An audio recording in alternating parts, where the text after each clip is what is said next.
օրիակին Հանրապետության հրապարակում մենք կրկին հավաքվել ենք պայքարի ձեռքներիս ասելու, որ այստեղ ենք ոչ միայն որպես հիշողության կրողներ, այլ որպես արդարություն պահանջող սերունդ։ Մենք այստեղ ենք որպես սերունդ, ում ընկերները ընկել են հայրենիքի համար մղվող պատերազմներում, բայց իրենց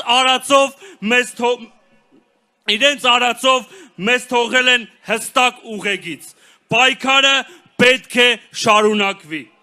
Մեր թշնամիների քաղաքականությունը 110 տարի անց չի փոխվել։ Դրա վկայությունը Արցախում տեղի ունեցած էթնիկ զտումն է, որը ոչ այլ ինչ է, քան ցեղասպանական գործողություն։ Այնինչ 110 տարի առաջ տեղի ունեցավ Մուշում, Վանում, Սասունում, տեղի ունեցավ նաև Ստեփանակերտում, Հադրութում, Շուշիում։ Ցեղասպանությունից 110 տարի անց մենք համոզված ենք մի բանում, որ երբ քեզ հարվածում են, դու ավելի ուժգին պետք է հարվածես։ Հակառակ դեպքում կլինի այն, ինչ եղավ Արցախում։ Մենք ողջ աշխարհին այստեղից ուղում ենք հստակ ուղերձ։ Եթե դուք չեք բռնում ցեղասպանի ձեռքը, այն մի օր ձեզ նույնպես անպայման հարվածելու է։ Մենք հստակ ուղերձ ենք հղում Թուրքիայի իշխանություններին։ Մեր պայքարը չի մարելու։ Մենք հասնելու ենք մեր նպատակի վերջնակետին, որովհետև դա մեր կյանքի իմաստն է։ Մենք ուղերձ ենք հղում Թուրքիայի երիտասարդությանը։ Ստիպեք ձեր իշխանություններին ընդունել ցեղասպանությունը։ Հակառակ դեպքում դրա պատասխանատվությունը կրելու եք նաև դուք։ Համոզված եղեք, հայ երիտասարդության մեջ կրկին լինելու են Սողոմոն Թեհլերյաններ և Արշավիր Շիրակյաններ։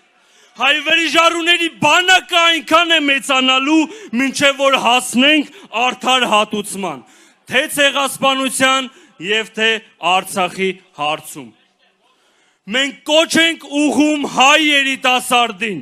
զարկ ավելի ուժգին, զարկ այնպես, որ թշնամին զգա քո շունչը, զարկ այնպես, որ թշնամուն հաճոյացողը թողա ուրացման մտքից։ Այսօր կա մի իշխանություն, որն ասում է մոռացեք ցեղասպանությունը, մոռացեք Արցախը, մոռացեք անցյալը, բայց մենք չենք մոռանում, մենք չենք ընտրում ուրացման ճանապարհը, այդ քաղաքականությունը սկսվում է ցեղասպանության զոհերի հիշատակի ուրացմամբ և հասնում է պետականության կորստին։ Մենք երիտասարդներս կանգնած ենք այդ ուրացման ճանապարհին որպես պատ և ետ ենք շրջելու պարտության էջը։ Մենք նորից ոտքի ենք կանգնելու և հաղթելու ենք։ Մենք կերտելու ենք մեր ազգի արժանապատիվ ապագան և այդ ապագան կերտելու համար կա մեկ ճանապարհ՝ պայքար, պայքար, պայքար, պայքար, պայքար, պայքար, պայքար, պայքար, պայքար, պայքար, պայքար, պայքար, պայքար,